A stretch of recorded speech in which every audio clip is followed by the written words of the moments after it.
আসসালামু আলাইকুম, ওয়েলকাম করছি রিয়াসাত আজিম। ভিন্ন ধর্ম মতাদর্শী যারা শুনছেন সবার প্রতি আন্তরিক কৃতজ্ঞতা।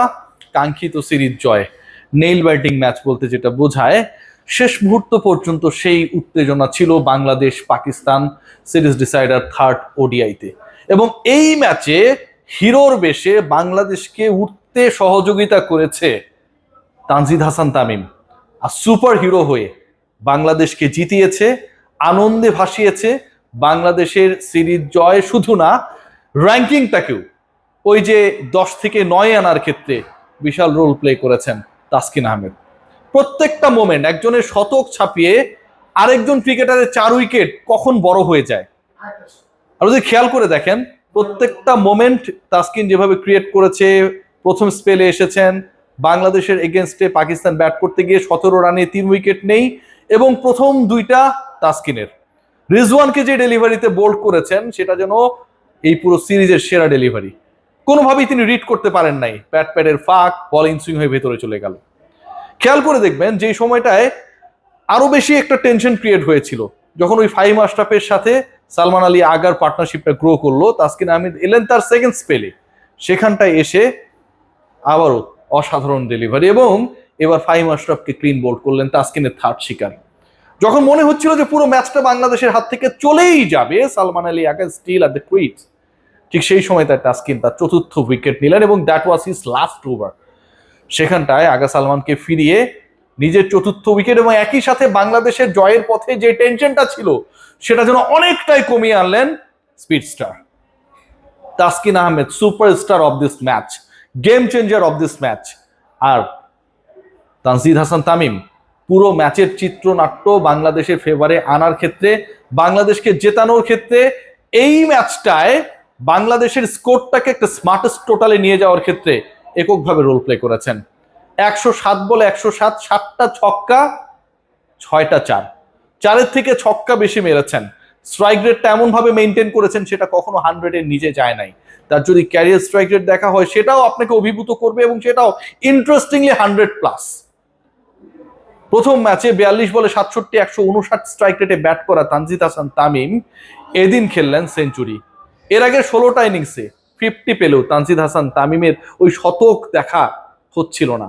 আন্তর্জাতিক ক্রিকেটে প্রথম সেঞ্চুরির দেখা পেলেন সেদিন, যেদিন বাংলাদেশ পাকিস্তানের এগেনস্টে এই অসাধারণ ভিক্টরি রেজিস্টার করলো।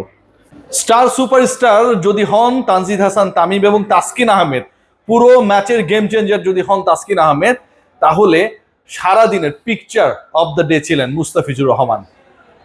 শুরুর দিক থেকে টানা বল করেছেন, 2 উইকেট নিয়েছেন, এবং নিজের স্পেলের লাস্ট বলটা করার আগে যেভাবে হাঁটুর ইঞ্জুরিতে পড়লেন, শুয়ে পড়লেন স্ট্রেচার মাঠে, মুস্তাফিজুর রহমানের ক্যারিয়ার শেষ, কেউ বলছেন পিএসএল শেষ।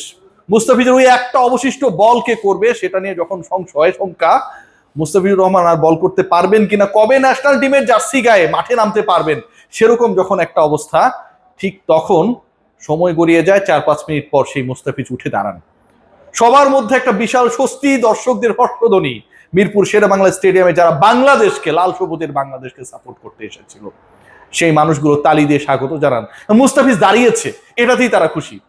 সেই মুস্তাফিজের পরে বলও করেছে, সেই মুস্তাফিজের পরে তার সেই বোলিং প্রান্তে গিয়ে লাস্ট বলটা করেছে, এবং সেই বলে হারিস রৌফকে আউটও করেছে। 3টা শিকার। ভাবতে পারেন বাংলাদেশ যেন নিজেদের নিংড়ে দিয়েছে। তাসকিন, মুস্তাফিজ, রানা, তানজিদ হাসান তামিম, লিটন কুমার দাসরা নিজেদের নিংড়ে দিয়েছে। যারা গত 5 মাস ওয়ানডে ক্রিকেটের বাইরে ছিলেন, তারা নিজেদের নিংড়ে দিয়েছে বাংলাদেশকে জেতানোর জন্য। বাংলাদেশ পাকিস্তানকে হারিয়েছে, বাংলাদেশ পাকিস্তানকে হারিয়েছে এই মার্চ মাসে আরো একবার। যেই মার্চ মাসে পাকিস্তান বাংলাদেশের উপর হামলে পড়েছিল সেকেন্ড ওডিআই পরাজয়ের পর, সেই স্মৃতি যেন তরতাজা হয়ে ওঠে। আর তৃতীয় ম্যাচটায় বাংলাদেশ সেই জয় রেজিস্টার করার মাধ্যমে জানিয়ে দিয়েছে মার্চ মাসে বাংলাদেশ হারে না। মুস্তাফিজুররা আহত হবার পরও দাঁড়িয়ে ওঠেন সেই মার্চের চেতনায়। মুস্তাফিজুররা শেষ বলটা করেন, উইকেট নেন, দেশকে জেতান, র্যাঙ্কিং এর চতুর্থ দলকে হারে, এবং সেই পরাজয়ের মাধ্যমে বাংলাদেশ চতুর্থ দলকে হারিয়ে পরাজিত করার মাধ্যমে তাদের র্যাঙ্কিংটাকেও আরো উপরে নিয়ে যান।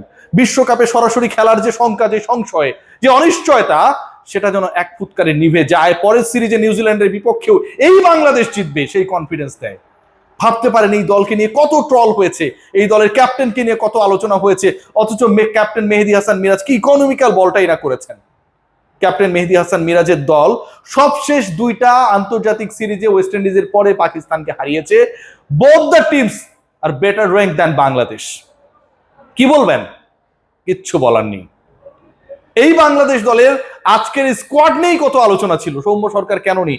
ডেফিনেটলি ডিজার্ভিং ক্যান্ডিডেট সৌম্য সরকার, কিন্তু যাদের উপর আস্থা রাখা হয়েছিল ওই ক্যাপ্টেন মেহেদী হাসান মিরাজের তো কলটা ছিল যে সাইফ এবং তার পার্টনার হিসেবে তানজিদ তামিম আজও খেলবেন, জুটি করবেন, ওপেন করবেন 105 রানের সেই জুটি, সেই ওপেনিং পার্টনারশিপটাই বাংলাদেশের জন্য ভিত্তি হিসেবে কাজ করে।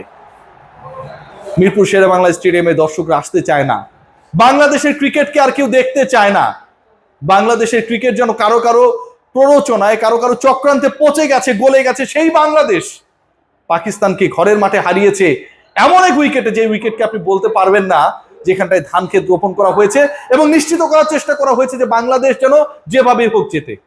মিরপুরের উইকেটের রং বদলেছে, কালো থেকে সাদা হয়েছে, বাংলাদেশের পারফরমেন্স উজ্জ্বল হয়েছে।